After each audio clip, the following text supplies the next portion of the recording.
Hello दोस्तों, आप सभी का बहुत बहुत स्वागत है शिवानी मैम हिंदी साहित्य क्लासेस में। कैसे हैं आप सभी? आशा करती हूँ आप लोग बहुत अच्छे हैं और अपने अपने एग्ज़ाम्स की तैयारी भी आप लोग बहुत अच्छे से कर रहे होंगे। तो चलिए कल की क्लास को हम आगे बढ़ाते हैं। आप सभी को पता है यूनिट 7 हिंदी कहानी पे जो हमारी मैराथन क्लास चल रही है, जिसमें हम 100 प्रश्नों को सॉल्व कर रहे हैं। तो कल की क्लास में मैंने 50 प्रश्नों को सॉल्व करा दिया था और 50 जो बचे हुए प्रश्न हैं आज की क्लास में हम सॉल्व करेंगे। ठीक है, 50 से ज़्यादा भी हो सकते हैं। कल नहीं, परसों क्लास लिया था मैंने, कल क्वेश्चन तैयार ना होने के कारण जो है क्लास नहीं ले पाई थी।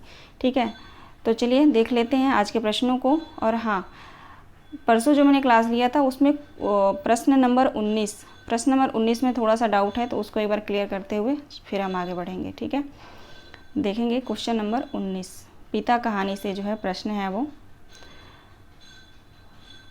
ये रहा। देखते हैं। पिता कहानी के संदर्भ में निम्नलिखित कथनों पर विचार कीजिए। इसमें पति पत्नी के रिश्ते में आए परिवर्तन को दिखाया गया है। ये ऑप्शन जो है गलत है।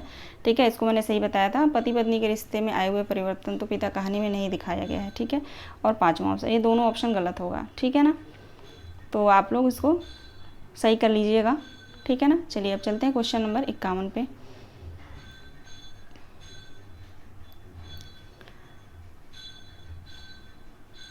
एक मिनट, आ गया प्रश्न, देखेंगे।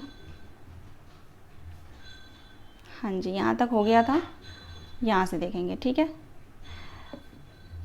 प्रश्न है, एक मुहावरा ऊपर से हो रहा है, हमारे देश में 25 सालों से सरकारों को बचा रहा है, तुम इससे सीख लो। उपर्युक्त कथन किस कहानी से है? इंस्पेक्टर माता दीन चांद पर, या पिता कहानी से, या कानों में कंगना, या राही। राइट आंसर क्या होगा? एक मुहावरा ऊपर से हो रहा है, हमारे देश में 25 सालों से सरकारों को बचा रहा है, तुम इससे सीख लो। यह कथन जो है किस कहानी से है?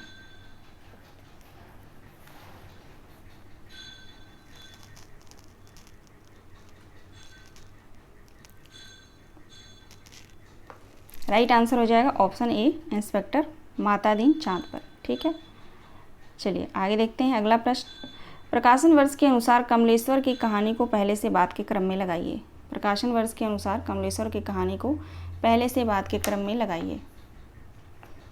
सबसे पहले देखिए आएगा राजा निर्वंशिया, ऑप्शन ए बिल्कुल सही होगा। ठीक है, सबसे पहले राजा निर्वंशिया आएगा, जिसका प्रकाशन वर्ष है 1957, है ना। उसके बाद आएगा कस्बे का आदमी, जिसका प्रकाशन वर्ष है 58। ठीक है, 1958। फिर खोई हुई दिशाएं 1963। ठीक है, एक मिनट रुक जाइए, फिर से लिखती हूँ मैं। ऑप्शन ए बिल्कुल सही है, राजा निर्वंशिया 1957, कस्बे का आदमी 1958, खोई हुई दिशाएं 1963, आज़ादी मुबारक 2002। ठीक है, ये है बिल्कुल राइट आंसर। ठीक है ना, ऑप्शन ए बिल्कुल सही जवाब है। प्रकाशन वर्ष भी आप लोग याद रखेंगे। ठीक है, आगे देखते हैं। अगला प्रश्न है, सूची ए को सूची 2 से मिलान कीजिए। इधर जो है कहानीकार दिए गए हैं और इधर कहानी दी गई है। ठीक है, कौन सी कहानी किसकी है ये बताना है। राइट आंसर क्या होगा? चलिए मिलान कर लेते हैं। महीप सिंह की जो कहानी है वो है कुछ और कितना। ठीक है, कुछ और कितना, जिसका प्रकाशन वर्ष है 1973। विवेकी राय का हो जाएगा सर्कस, इसका प्रकाशन वर्ष है 2005। राकेश वत्स का हो जाएगा यहाँ पे अभियुक्त, जिसका प्रकाशन वर्ष है 1979। ठीक है, और राजेंद्र यादव का देवताओं की मूर्तियाँ, इसका प्रकाशन है 1952। ठीक है, प्रकाशन वर्ष भी मैंने बता दिया, तो आप लोग इसको एक बार रिवाइज कर लेंगे। ठीक है, ये रहा सही मिलान। राइट आंसर हो जाएगा 2, 3, 4, 1। दूसरा ऑप्शन बिल्कुल सही होगा, 2, 3, 4, 1। ठीक है, चलिए आगे देखते हैं। अगला प्रश्न है, राजा निर्वंशिया कहानी के संबंध में सत्य कथन बताइए। राजा निर्वंशिया कहानी के संबंध में सत्य कथन बताइए।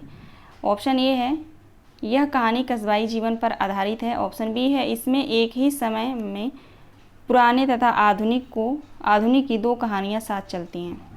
ऑप्शन सी है, इसमें जगपति और चंदा का प्रेम दिखाया गया है। ऑप्शन डी है, इस कहानी में जगपति आत्महत्या कर लेता है।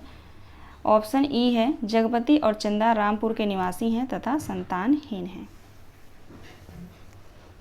बताइए राइट आंसर क्या होगा।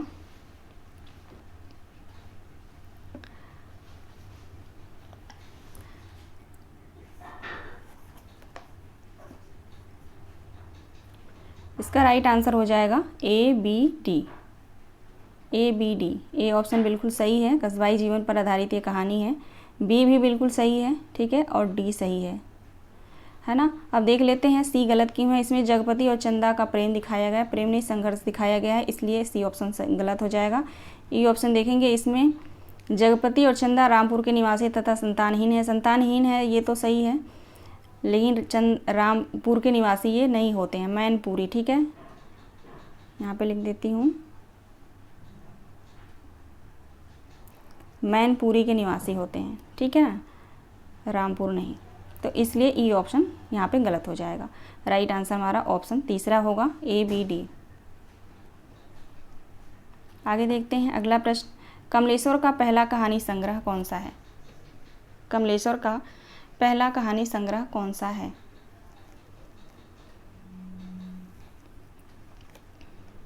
राजा निर्वंशिया, ठीक है, राइट आंसर ऑप्शन डी होगा।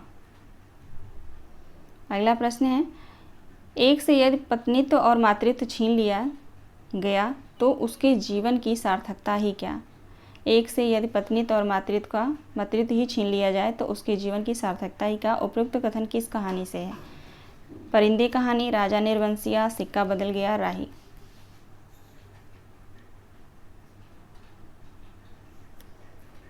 राइट आंसर हो जाएगा राजा निर्वंशिया कहानी से एक कथन है, ठीक है ना। आगे बढ़ते हैं अगला प्रश्न, कर्ज कोढ़ का रोग होता है, एक बार लगने से तन तो गलता ही है, मन भी रोगी हो जाता है। उपयुक्त कथन राजा निर्वंशिया कहानी से किस पात्र का है। और ये कथन जो है कई बार पूछा भी गया है यूजीसी नेट में।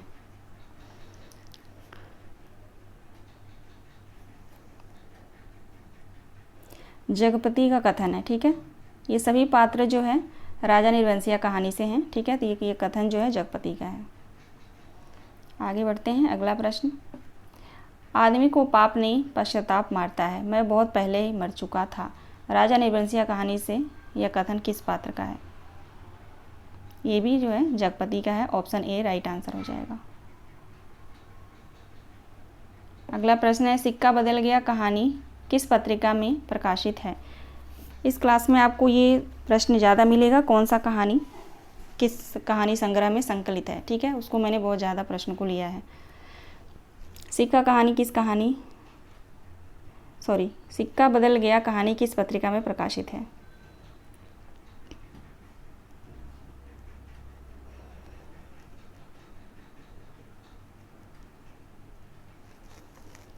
राइट आंसर हो जाएगा प्रतीक पत्रिका, ठीक है, ऑप्शन डी बिल्कुल सही जवाब है, ठीक है ना। और जो है सिक्का बदल गया कहानी किस कहानी संग्रह में संकलित है पूछा जाए तो आप लोग ध्यान रखेंगे बादलों के घेरे में।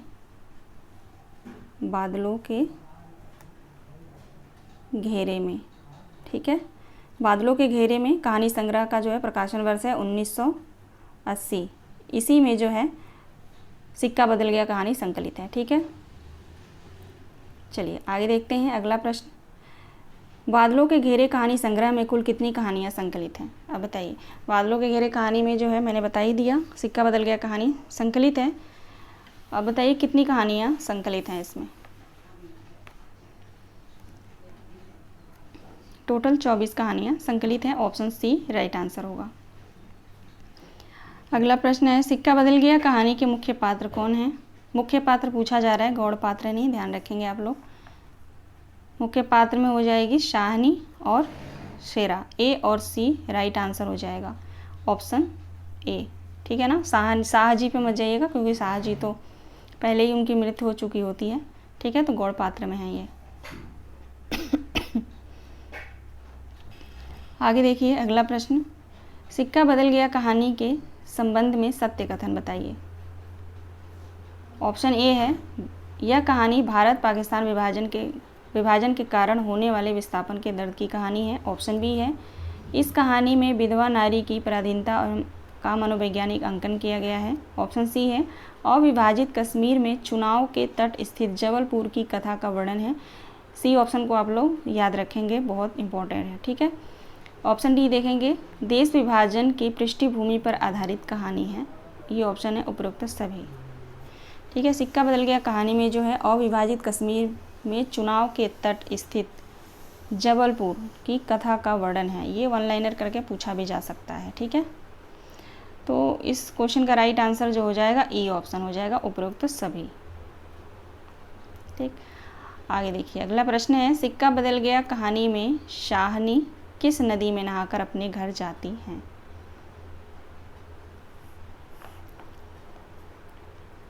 चनाब नदी। ठीक है। राइट आंसर ऑप्शन ए होगा। अगला प्रश्न है, सिक्का बदल गया कहानी में शेरा की पत्नी का क्या नाम है? शेरा की पत्नी का क्या नाम है? हुसैना। ठीक है, हुसैना। बाकी सारे ऑप्शन पे आप लोग ध्यान नहीं देंगे। कोई भी पात्र जो है सिक्का बदल गया कहानी का नहीं है, सिर्फ हुसैना है और हुसैना शेरा की पत्नी होती है। ठीक है। ये मैंने ऑप्शन अपने आप रखा था। आगे देखिए, अगला प्रश्न है, भीष्म साहनी की कहानियों को पहले से बाद के क्रम में लगाइए। सभी कहानियाँ भीष्म साहनी की हैं, इनको क्रम में लगाना है, कौन सा पहले आएगा। चलिए देखते हैं।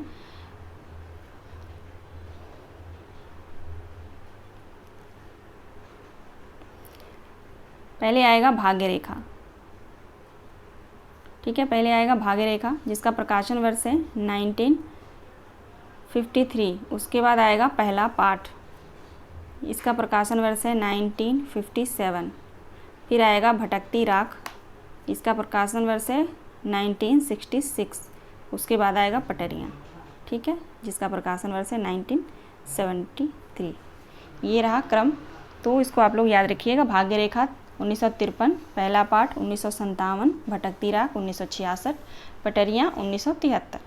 ठीक है, ऑप्शन ए राइट आंसर हो जाएगा। सभी कहानियाँ भीष्म साहनी की हैं, कहानी संग्रह है ये। ठीक है ना। आगे देखिए, अगला प्रश्न है, चीफ की दावत कहानी का प्रकाशन वर्ष क्या है? चीफ की दावत कहानी का प्रकाशन वर्ष क्या है? 1956 है ना, 1956 है ना। ऑप्शन ए राइट आंसर हो जाएगा। अगला प्रश्न है, चीफ की दावत कहानी किस कहानी संग्रह में संकलित है? ये कहानी भी भीष्म साहनी का ही है, चीफ की दावत है ना।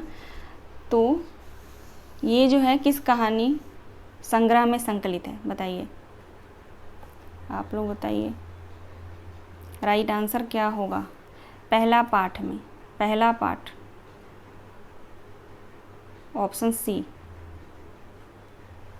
ठीक है, पहला पाठ का प्रकाशन वर्ष क्या बताया मैंने? 1957, याद रखेंगे। ठीक है, कहानी संग्रह है, जो मैंने अभी क्रम में लगाने के लिए बताया ना, वो सभी कहानी संग्रह हैं भीष्म साहनी के। ठीक है ना। अब यहाँ पे देखते हैं चीफ की दावत जो कहानी है वो किसमें संकलित है? पहला पाठ में। ठीक है, अगला प्रश्न देखेंगे, चीफ की दावत कहानी के संबंध में विचार कीजिए। चीफ की दावत कहानी के संबंध में विचार कीजिए। ऑप्शन ए देखेंगे, मध्य वर्ग का खोखलापन एवं उसकी मूल्यहीनता की ओर संकेत किया गया है इस कहानी में। ठीक है। ऑप्शन बी है, कहानी का नायक शामनाथ है जिसके चीफ उसके घर शादी में आए हैं। ऑप्शन सी है, यह कहानी प्रेमचंद की बूढ़ी काकी का अगला चरण माना जाता या है। ठीक है, माना नहीं जाता है। ठीक है। ऑप्शन डी है, यह कहानी पारिवारिक जीवन मूल्य के विघटन को प्रदर्शित करती है। ऑप्शन ई है, यह कहानी 1956 में प्रतीकात्मक शैली में लिखी गई है। नीचे दिए गए विकल्पों में से सही उत्तर का चयन कीजिए। राइट आंसर क्या होगा?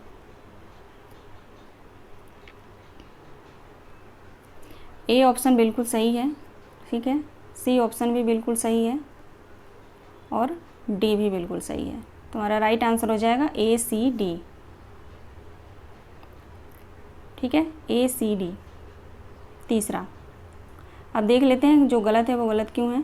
बी ऑप्शन क्यों गलत है? कहाँ लिखा है, कहानी का नायक शामनाथ है जिसके चीफ उसके घर शादी में आए हैं। शादी में नहीं, डिनर में आने वाले होते हैं। ठीक है, ई ऑप्शन है, यह कहानी 1956 में प्रतीकात्मक शैली में लिखा गया है। प्रतीकात्मक शैली में नहीं, व्यंग्यात्मक शैली में लिखा गया है। ठीक है,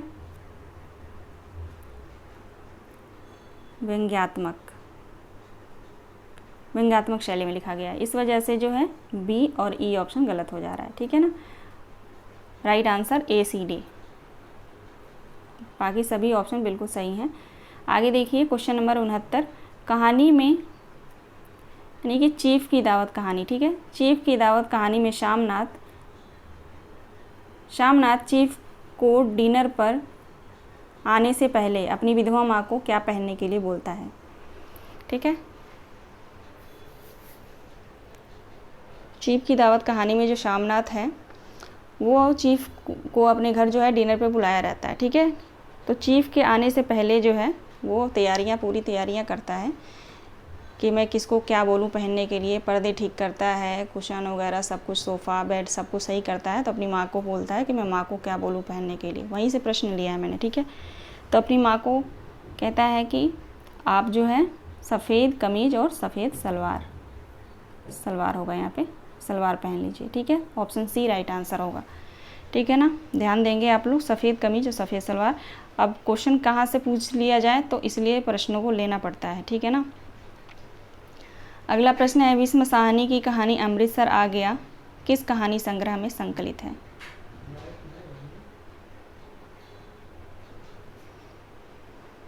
बताइए, भीष्म साहनी की कहानी अमृतसर आ गया है ना, भीष्म साहनी की ही कहानी है। अब ये कहानी भीष्म साहनी के किस कहानी संग्रह में संकलित है। ऑप्शन ए पटरियाँ। ठीक है, पटरियाँ, यहाँ पे मैंने प्रकाशन वर्ष मेंशन कर दिया है, देख लेंगे आप लोग। ठीक है, 1973। क्वेश्चन नंबर 71 देखिए, गैंग्रीन कहानी का प्रकाशन वर्ष क्या है। गैंग्रीन कहानी का प्रकाशन वर्ष क्या है।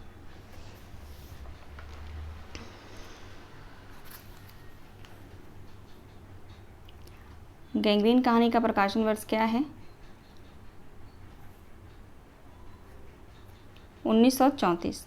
ठीक है, 1934 ऑप्शन सी राइट आंसर होगा। और ये कहानी जो है किस कहानी संग्रह में संकलित है। विपत्तिका कहानी संग्रह में संकलित है। ठीक है, चलिए अभी आगे शायद प्रश्न होगा। अगला प्रश्न देखते हैं, किस संस्करण में गैंग्रीन कहानी नाम बदलकर रोज कर दिया गया। तो 5वां संस्करण में, ऑप्शन डी राइट आंसर हो जाएगा। ठीक है, अगला प्रश्न है, अमृतसर आ गया कहानी के संदर्भ में सही नहीं है। अमृतसर आ गया कहानी के संदर्भ में सही नहीं है, ये बताना है। ऑप्शन ए है, भीष्म साहनी द्वारा लिखित एक कहानी है। ऑप्शन बी है, यह कहानी भारत के विभाजन के परिदृश्य पर लिखी गई है। ऑप्शन सी है, कहानी में शरणार्थियों के एक समूह का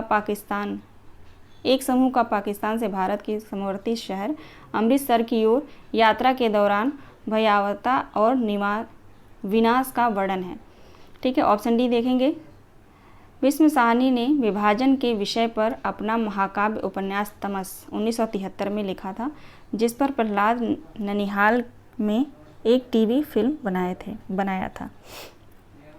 राइट आंसर क्या होगा। क्वेश्चन नंबर 73 का राइट आंसर क्या होगा।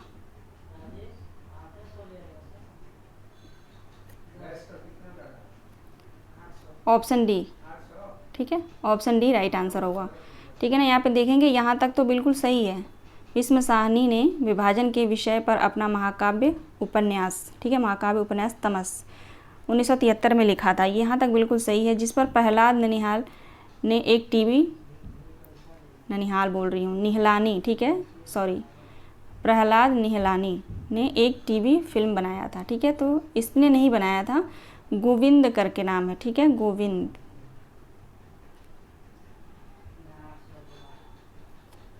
एक मिनट रुक जाइए, गोविंद करके नाम है। ठीक है,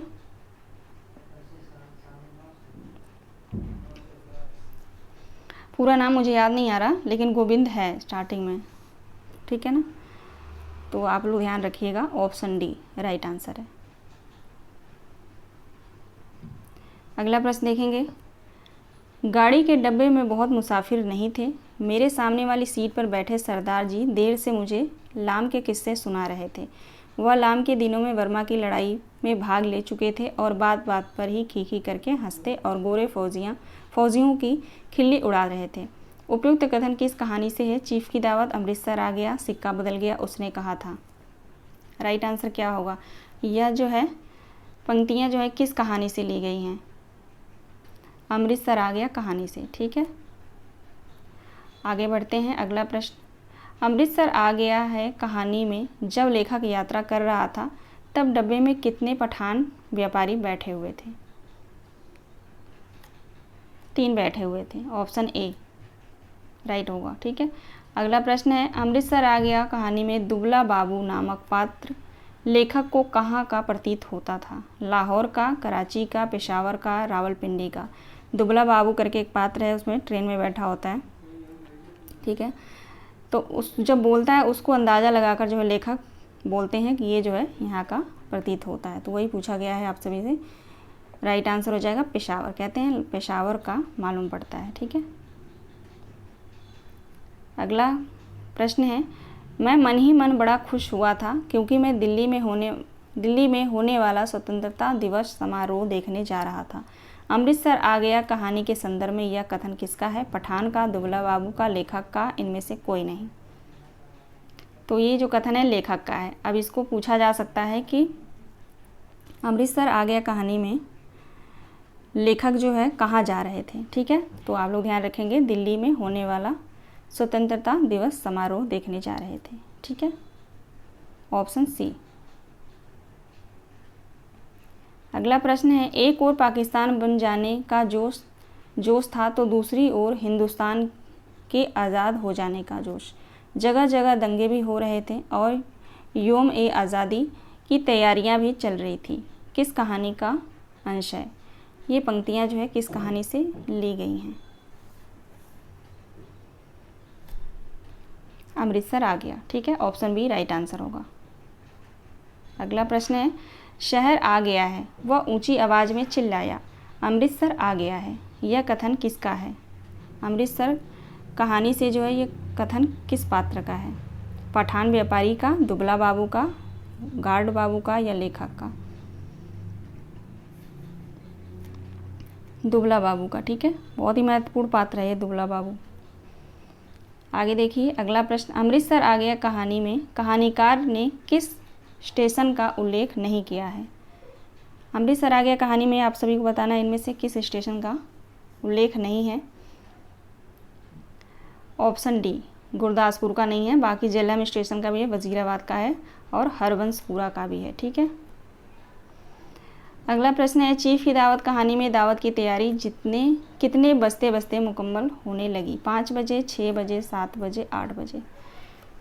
अब इसके बाद जो क्लास होगी ना कल, उसमें जो है यूनिट 8 हिंदी नाटक, टोटल जो है 200 प्रश्न को मैंने लिया है। ठीक है, 200 प्रश्न को, तो कल की क्लास में हम 100 प्रश्नों को सॉल्व करेंगे। अगर आप नाटक आपका छूट भी गया है, नहीं पढ़ पाए हैं ढंग से, तो सभी नाटक जो है जितने भी 12-13 नाटक जो भी लगे हैं उन सभी नाटक का जो है रिवाइज हो जाएगा क्वेश्चन के माध्यम से। ठीक है, तो आप लोग एक बार नाटक रिवाइज कर लेंगे, फिर कल प्रश्नों को सॉल्व करेंगे, है ना।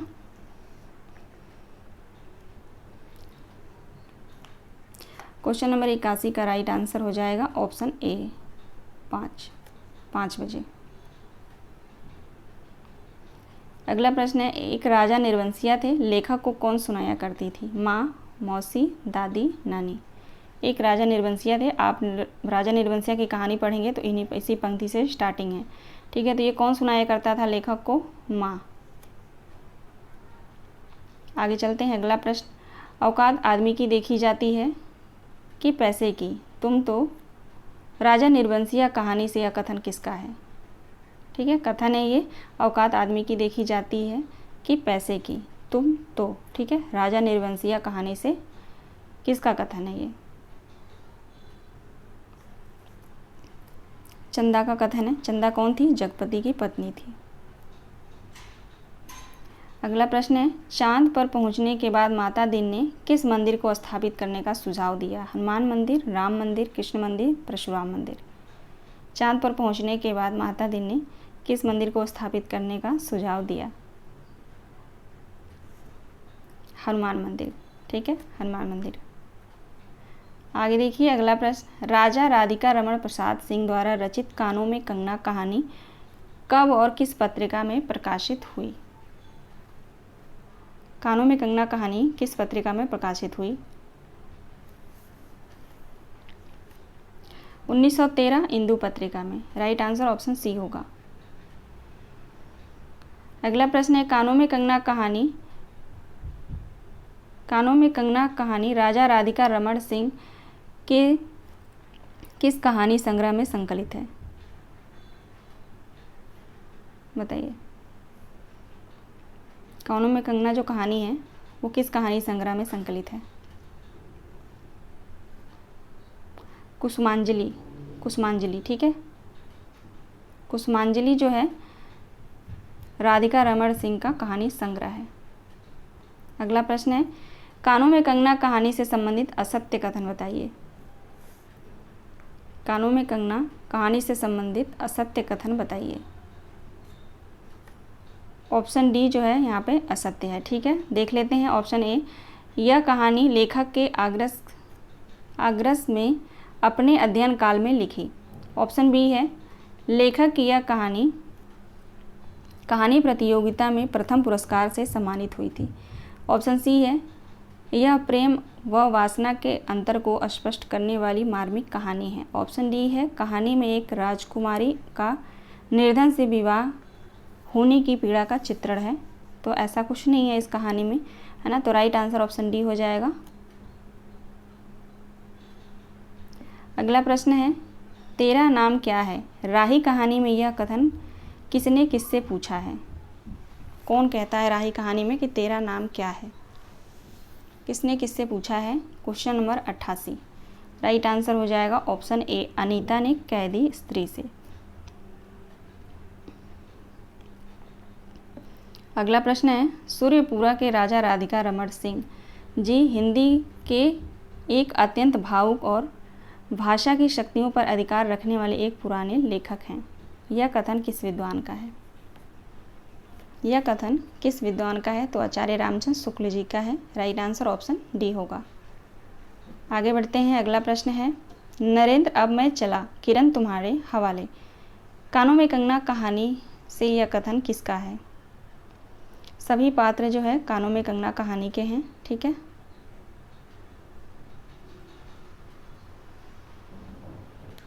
योगीश्वर का, ठीक है। योगीश्वर कौन होता है? किरण का पिता होता है, ठीक है। योगीश्वर कहता है नरेंद्र से।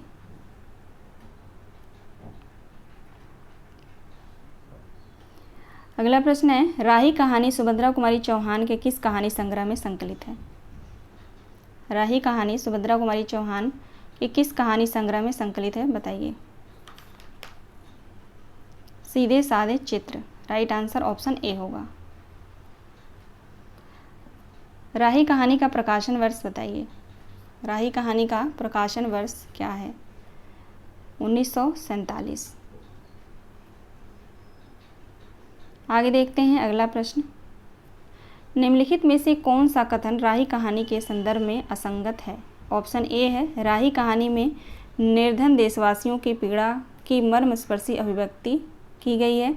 ऑप्शन बी है, राही कहानी में राजाओं की विलासिता तथा कर्तव्यपरायणता की प्रवृत्ति का चित्रण है। ऑप्शन सी है, राही कहानी में अनीता और राही दो पात्र हैं। ऑप्शन डी है, राही कहानी एक निम्न जाति की महिला राही जो है एक निम्न जाति की महिला है जिसे चोरी के अपराध में 1 साल कैद की सज़ा सुनाई जाती है, ठीक है। बताइए राइट आंसर क्या होगा?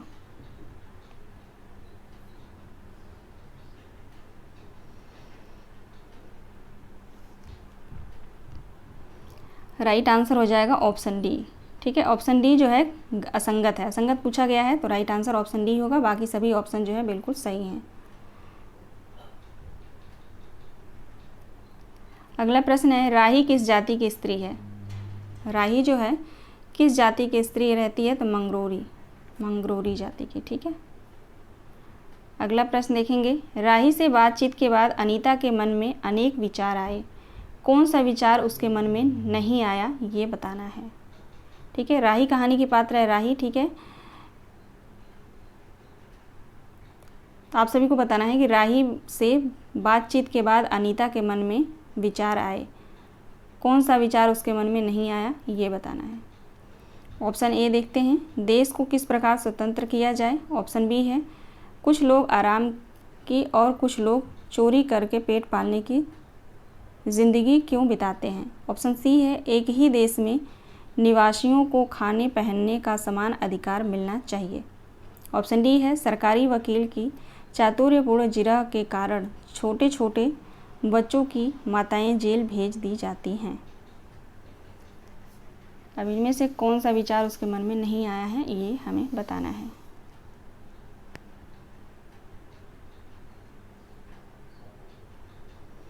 ऑप्शन बी राइट आंसर होगा, ठीक है। Option B.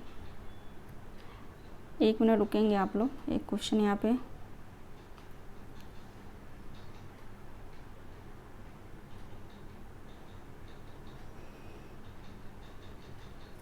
चलिए ठीक है, अगला प्रश्न देखेंगे। क्वेश्चन नंबर 96, मिला तेज से तेज कृति किससे संबंधित है। सुभद्रा की काव्य कृतियों से, या सुभद्रा जी की कहानियों से, सुभद्रा जी की राष्ट्रीय भावना से, या सुभद्रा जी एवं उनके पति लक्ष्मण सिंह के जीवन से। मिला तेज से तेज कहानी जो है किससे संबंधित है। राइट आंसर ऑप्शन डी होगा, ठीक है। अगला प्रश्न देखिए, कल तक तो खद्दर भी नहीं पहनते थे, बात बात पर कांग्रेस का मजाक उड़ाते थे, कांग्रेस के हाथों में थोड़ी शक्ति आते ही वे कांग्रेस भक्त बन गए, खद्दर पहनने लगे, यहाँ तक कि जेल में भी दिखाई पड़ने लगे। यह कथन किस राजनीति प्रवृत्ति की ओर संकेत करता है। देशभक्ति, सत्ता भक्ति, दल बदलने की प्रवृत्ति, या स्वार्थ सिद्धि के लिए विद्रोह।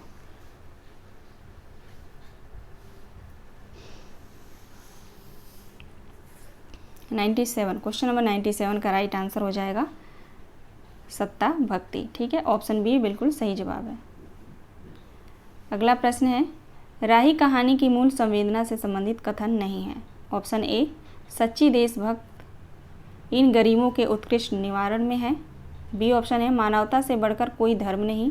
सी ऑप्शन है, आज़ादी हमारी प्राथमिकता होनी चाहिए।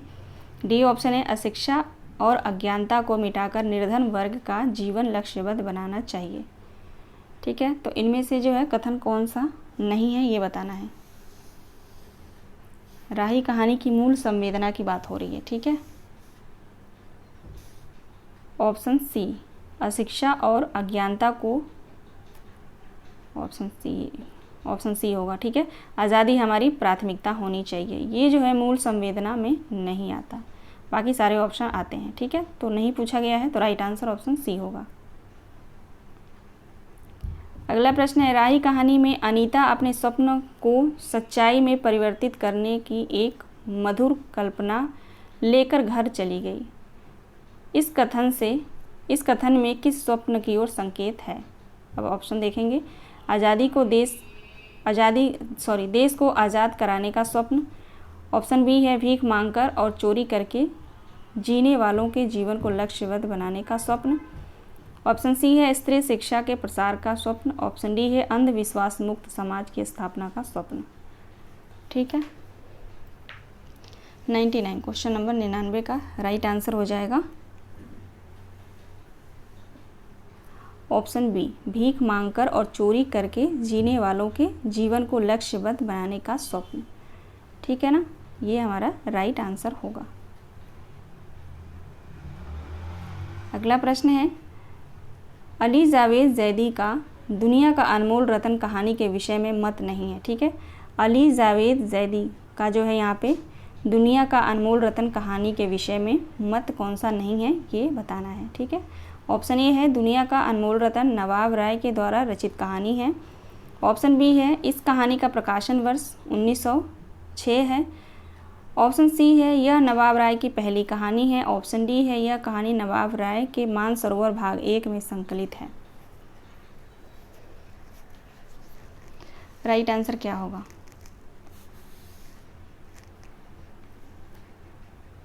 राइट आंसर ऑप्शन डी हो जाएगा। ठीक है, बाकी सभी जो है बिल्कुल सही है। किसके अनुसार? जावेद अली जावेद जैदी के अनुसार।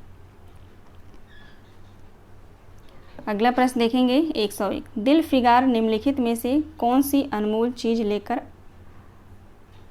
नहीं आया? ठीक है, आप सभी को बताना है दिल फिगार जो है निम्नलिखित में से कौन सी अनमोल चीज़ को लेकर नहीं आया है? काले चोर के आंसू, शौहर की चिता में भस्म होती माशूका के चिता की राख, ऑप्शन सी है मिट्टी, वतन की मिट्टी, ऑप्शन डी है देशभक्त के खून के कतरे। इनमें से क्या लेकर नहीं आता है दिल फिगार? दुनिया का अनमोल रतन, कहानी से जो कहानी का पात्र है दिल फिगार, है ना। राइट आंसर हो जाएगा ऑप्शन सी वतन की मिट्टी। ठीक है ना, वतन की मिट्टी लेकर नहीं आता है। चलिए आगे देखते हैं 102। हमारे मुल्क को ऐसी किताबों की अशद ज़रूरत है जो नई नस्ल के जिगर पर मोहब्बत हुब्बे वतन की अज़मत का नक्शा जमाएं। इस कथन में प्रेमचंद ने किस प्रकार की किताबों की ज़रूरत की बात की है? कथन को एक बार और पढ़ लेते हैं क्वेश्चन को। हमारे मुल्क में ऐसी किताबों की अशद ज़रूरत है जो नई नस्ल के जिगर पर हुब्बे वतन की अज़मत का नक्शा जमाए। इस कथन में प्रेमचंद ने किस प्रकार की किताबों की ज़रूरत की बात की है? ऑप्शन ए है नई पीढ़ी को दिशा देने वाली, ऑप्शन बी है नई पीढ़ी में देश प्रेम का जज्बा विकसित करने वाली, ऑप्शन सी है नई पीढ़ी में जोश उत्पन्न करने वाली, ऑप्शन डी है नई पीढ़ी को नए ज़माने के अनुसार ढालने वाली।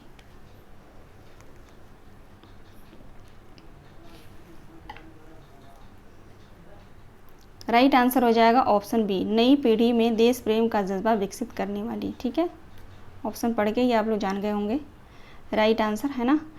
अगला प्रश्न देखेंगे ईदगाह कहानी की मूल संवेदना के विषय में सत्य कथन कौन सा है? ईदगाह कहानी की मूल संवेदना के विषय में सत्य कथन बताइए। जिस कहानी को मैंने पूरा वन लाइनर कहानी से जो है मैंने 20-20, 25-25 प्रश्नों को सॉल्व कराया है, तो उस कहानी को मैंने इस मैराथन क्लास में वहाँ से प्रश्नों को बहुत कम लिया है। ठीक है ना, जिसको मैंने नहीं कराया वहाँ से ज़्यादा प्रश्नों को मैंने लिया है। ठीक है,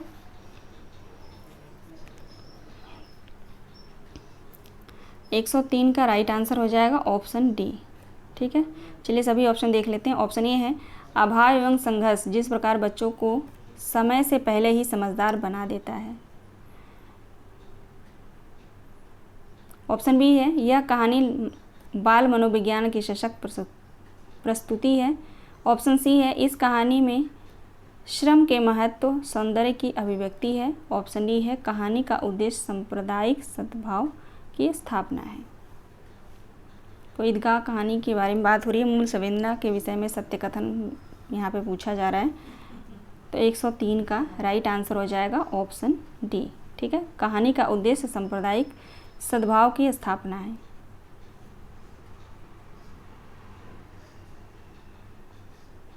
एक 104 देखेंगे निम्नलिखित में से कौन ईदगाह कहानी का पात्र नहीं है?